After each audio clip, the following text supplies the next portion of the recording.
going to be a very, very strong year if Donald Trump is in the White House. I guess it depends whether the American public believe that, because they will remember his promises. 2016, he was promising the industrial Midwest, Michigan and other states, Wisconsin. He promised them that they would once again, he said, be the manufacturing hub of the world.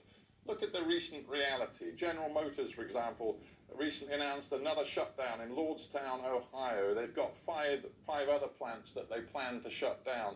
This restoration, this magical reinvention of American manufacturing in those key swing states, it just hasn't happened. Stephen, that sounds a little bit like what Barack Obama and Hillary Clinton and Joe Biden said in 2016, that it's never going to come back. We're never going to have manufacturing. Yet what we found under Donald Trump, with tougher trade agreements and watching out for foreign companies dumping their product in America, manufacturing did come back. If you look at the unemployment rates, all the survey evidence across the there. Midwest is that it hasn't come back. And if you're looking at the big data, look, for example, at Donald Trump's promise to completely rebalance the trading relationship with China, because he said, and it's a nasty phrase, but I'll use it, he said that the Chinese have been raping the U.S. economy and U.S. workers. Look at the reality. The trade deficit with China when he took office was $31 billion. Guess what it is today? Around $31 billion.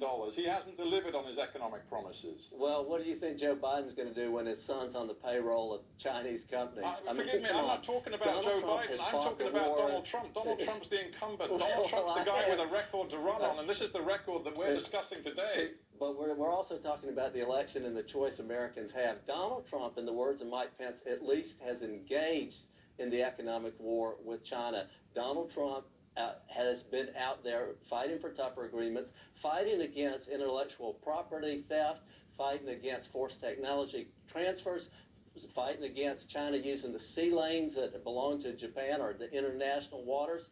He has fought against many of the technologies that China has been stealing from around the world, and I think that's a good thing. What I would love to see is a more united coalition with European countries being part of this, because I think together we can stand up to China.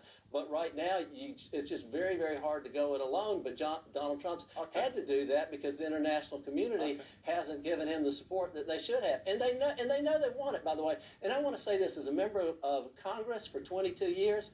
Democrats and Republicans have been talking this game forever. Donald Trump finally did something about it. Well, you keep telling me Donald Trump has delivered, and we've discussed it in the economy, we've discussed it in healthcare. How do you feel when Donald Trump just brazenly lies about his record? And I'm thinking, for example, how on the campaign trail over the last week or so, he's been